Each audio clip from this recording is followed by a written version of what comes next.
খুবই ইম্পর্টেন্ট যে বিষয়টা সেটা হচ্ছে এই যে আমি বলছি বারবার সিলেবাসটা দ্রুত শেষ করতে হবে তোমাকে, এবং সাথে তোমার নিজের যে উইক পয়েন্ট বা উইক চ্যাপ্টারগুলো আছে সেগুলো তোমাকে শেষ করতে হবে। আসলে শেষ করার ভালো প্রসেস বা ইজিয়েস্ট প্রসেস কোনটা? ভাইয়ের সাজেশন থাকবে যেটা আমি আমার স্টুডেন্ট লাইফে ফলো করছিলাম, সেটা হচ্ছে একটা প্রেপ চার্ট বানাতে। ঠিক আছে, আমার যারা রেগুলার ফলোয়ার আছো তারা আশা করি আমার প্রত্যেকটা ভিডিওতেই এই টার্মটার সাথে হ্যাবিচুয়েট আছো, কারণ এই টার্মটা আসলে এত ইম্পর্টেন্ট যে প্রত্যেকটা ভিডিওতে আসলে আমাকে বলতে হয়।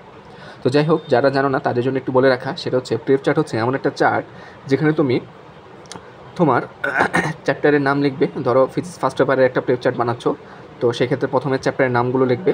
দেন তুমি এই চ্যাপ্টারের আন্ডারে তোমার টিচার তোমাকে যেই এরিয়াগুলো পড়তে বলছে বা যেই জিনিসগুলো পড়লে তোমার একটা চ্যাপ্টার ফুলি কমপ্লিট হবে ফর সেকেন্ড ইয়ার বলো বা অ্যাডমিশন বলে, এটা তোমার এইচএসসি লাইফের প্রত্যেকটা ক্ষেত্রে কাজে লাগাতে পারবে। তো সেই এরিয়াগুলো এখানে একটা প্রত্যেকটা কলাম হবে। দেন ধরো কথার কথা এমসিকিউ তুমি সলভ করতেছো বোর্ডের, সেখানে সলভ করার শেষে তুমি এখানে একটা টিক চিহ্ন দেবে। এভাবে একইভাবে বোর্ডের 10 থেকে 15টি সিকিউ সলভ করার পর এখানে একটি টিক চিহ্ন দেবে। আমি আসবো সামনে, ভিডিও শেষে রয়েছে তোমাদের জন্য ফ্লো চার্ট, অর্থাৎ কীভাবে খুব দ্রুত তোমার সময় ছিল শেষ করতে পারবে, তার জন্য কী কী পড়া লাগবে, আসলে তুমি কীভাবে বুঝবে একটা চ্যাপ্টার তোমার ফুলি কমপ্লিট হয়েছে, সেটার জন্য ফ্লো চার্ট আমরা বুঝিয়ে দিব।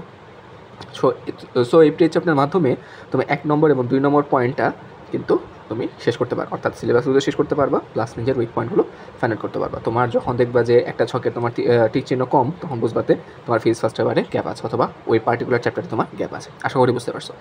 এরপরে আসো নাম্বার 4-এ। নাম্বার 4 হচ্ছে এতদিন যে যেখানে পড়েছো, কেউ হয়তো অফলাইন টিচারের কাছে পড়েছো, কেউ বা অনলাইনে কোনো ব্যাচে পড়েছো, বা অনলাইনে কোনো কোচিংয়ে পড়েছো, বা কোনো ভাইয়ার পার্সোনাল ব্যাচে পড়েছো। তো যেখানেই পড়ো না কেন, এখন কিছু এক্সাম দিলে সবথেকে বেটার হয়, কারণ ইয়ার চেঞ্জ পরীক্ষা দিয়েছো, আগামী 3 মাস পরে কথা বলছি।